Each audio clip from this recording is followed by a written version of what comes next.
Welcome to the South Cobb Business Association podcast. Thank you for streaming. However you're listening, we encourage you to subscribe on that platform. We're so glad that you're part of today's podcast. We want to give a special thank you to Word of Faith and the Riverside Epicenter for providing this wonderful studio for us to record today's interview and podcast. Once again, thank you to them, and thank you to all of our banner sponsors. If you're interested in becoming a banner sponsor for 2024, you can go to our website and purchase your spot so that you have this prime example to the community of how you're a part of this community's business association. And as we wrap up the year, we want to wish Merry Christmas, Happy Hanukkah, Happy Holidays to all who are celebrating.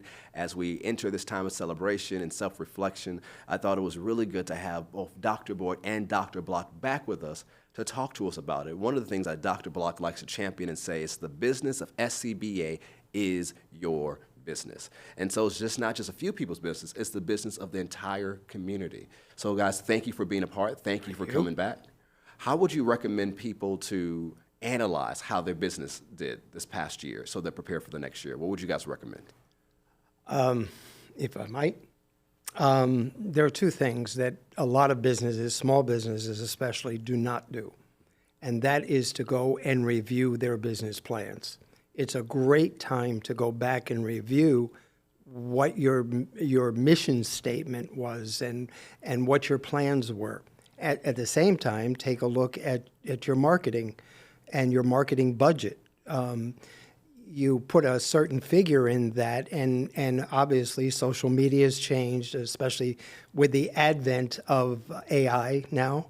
You may want to take a look at different ways that you're marketing your business, advertising your business. So I think at the end of the year, those are two great things to do as you move forward into 24.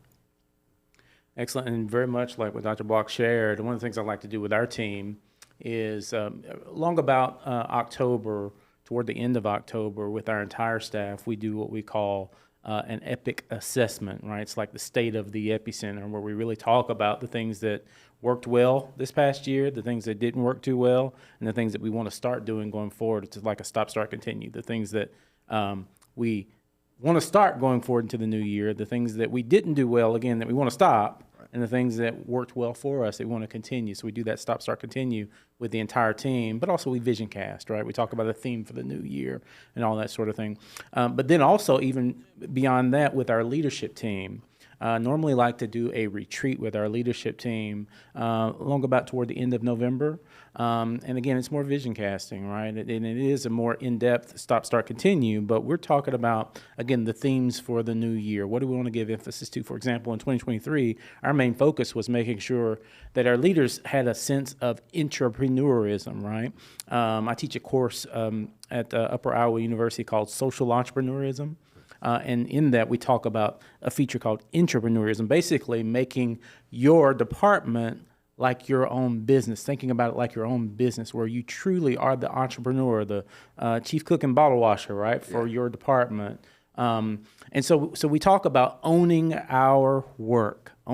So as we reflect on the year, it's all about making sure that we are reflecting on the things that worked well, that we want to continue doing, the things that did not work well that we want to stop, and then the things that we are vision casting toward that we want to start into the new year. And I think any business that has that level of reflection, they typically are casting a vision that helps them to move forward in a positive direction in the new year. Awesome. So we talked about one R, reflection. Let's talk about another R, rest. What advice do you have for business owners who are notorious for staying moving on how to rest over the holidays so they're ready for the next year? Well, I'm going to let our seasoned colleague answer that question. the king of rest. There are things that we love doing as hobbies, and there are certainly opportunities. We've been busy all year long.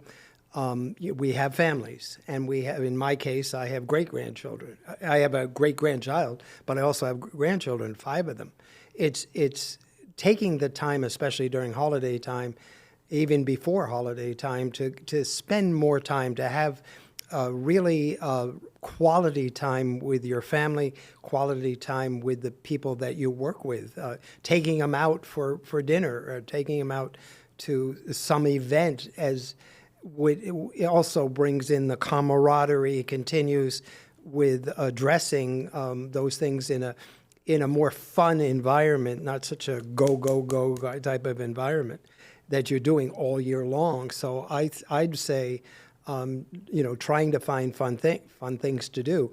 I'm Dr. Golf, right? And so for me, it would be playing more golf and enjoying that time, and with not only with my colleagues, but also with other people. And I used to teach, so it's fun for me would be fun for me to get out there again. So all of those things are things that are things we enjoy, our hobbies, our interests. I happen to be one that loves nature photography, for example. So I would take a camera and go up to the Georgia mountains and take pictures, kind of idea. So there's things that we all enjoy doing outside of our work. And I think it's a good time at the end of the year to spend more time with family and do the things we enjoy. Awesome. Dr. Boyd? Yeah, I do like to engage along the way so that I don't get too depleted all at once, right? So one point of reflection, very much like the last question we just addressed, but I do like to journal, and journaling for me is a form of rest. Sometimes it's getting away to journal, yeah. But other times it is, just making time in the course of a day to write. And one of the things that our senior pastor at Word of Faith, Bishop Bronner, shared with us some years ago was the importance of keeping a life lessons journal. And I do think that even for business leaders, it's important to keep track of the things that you're learning along your journey, right? And so just simply writing, this is a lesson I learned, but even beyond the lesson, it's about how you are growing yourself in the midst of, learning that, having that experience, right? People often think that, experience is the best teacher, but as John Maxwell has taught us, he says that evaluated experience is the best teacher. So the best way we can grow as leaders sometimes is to retreat, so that we can refuel, but also so that we can reflect on the lessons that ultimately help us to be better, catapulted forward into the future that we're destined to. Awesome. Anything else you guys want to add as we wrap up the year? Well, how do you get away and take advantage of this growth season? I know you and your family do a lot of travel, which is a great blessing. Yeah, so we do enjoy traveling, and we've kind of designed our life and our travel a certain way where it's not taxing for us. And so the drives is easy for us, and we're able to get away. We realized in 2020 that for us, especially during the warmer seasons, that to drive to a local beach like Hilton Head is about 4 or 5 hours away. We designed our life where we can take one day out of that week and leave early and come back late that night. And it became a mental health day. So it became it's the version of our Sabbath, how we rested and refreshed to get ready for the rest of the week. But especially during the holidays, we take time and we just enjoy each other. We play games, board games, and one of the features I've discovered this year on my phone is how to set different features where I can make sure I block all types of things from coming through. So if I have my phone in my hand, I'm not getting all the emails, I'm not getting news reports, I'm just getting specific things for my family and things that I would like to in a time of rest to enjoy. And so I've learned how to block out all the extra things that come in so that I can rest. And, having 4 kids, I focus on them a lot in between, and then my wife and I also have time. So that's some of the things we've learned to do so that we can enjoy and rest throughout the year, but also rest during the holidays and enjoy before the year starts. Excellent. That's great. Well, if I may add one last thing, I do know as we come to the end of this year that a senior colleague of ours has indicated that this was going to be his last year of service to the South Cobb Business Association, and he is saying no to a lot of things these days, and well-deservedly, he is entering into a season of rest. So I do just want to take a moment on behalf of the South Cobb Business Association and all of our Cobb County colleagues and just say thank you to Dr. Block. Oh, thank you. You've added such a great, rich investment into the lives of many, not just businesses, but individuals who you've impacted in so many different ways throughout these series of years that you've been part of us. And again, just on behalf of the South Carolina Business Association, I want to say thank you, but on behalf of so many others that you have impacted, myself included, thank you for investing yourself into so many of us and making a difference. Your life has made a difference. It truly has. Beyond just being a medical doctor, right? Yeah. I mean, you truly have made an impact in the business community. And again, just thank you for that. Thank you very much. I appreciate that sentiment. Thank you. Yes, sir. For that. Yes, Dr. Block, I echo it. Thank you for being a part of this community, because anytime I talk with people, say, oh, yes, we know Dr. Block, and Dr. Block did this. He was there for this. And so it's not just the business community, it is the community at large. Your impact is your legacy, and you've had an epic impact and an epic legacy.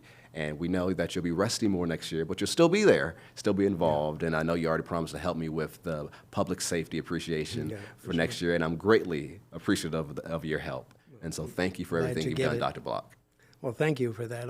It's been an honor, certainly, knowing you guys and meeting you guys. Thank you again last year for my invitation of having our luncheons at Faith Christian Center.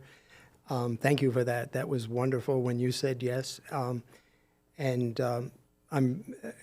It's been 13 years now, and I really do think it's time for new faces, new blood in our organization, younger, because I'm 75, closer to 76 than I am from 75 at this point. So there is time to bring in people with new ideas, new energies to come in, and but I've been blessed to been involved in this organization for now 13 years. I remember coming up to Wayne Dodd back in when we had the first JAM, the Joint Association meeting, and I went up to him and I said, "I'll join your organization, but I'm just not coming to lunch." He said, "I want you to put me to work." And the next week, literally, I was on the board, because as we know as presidents, you salivate for somebody to say that. So it's been a long journey, and I'm appreciative of everybody that I've met along the way, and the great people I've met along the way, including the other business associations I've been associated with and the other chambers I've been involved with all these years. Thank you for that. Thank you. So, Dr. Block, thank you. Dr. Boyd, thank you.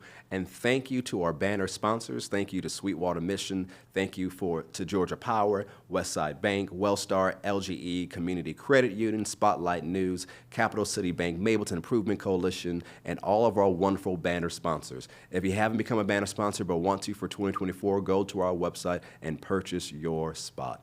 Everyone, thank you for streaming today's podcast. If you haven't already, make sure you subscribe, and we'll see you in the new year. South Cobb is open for business. Let's prosper together.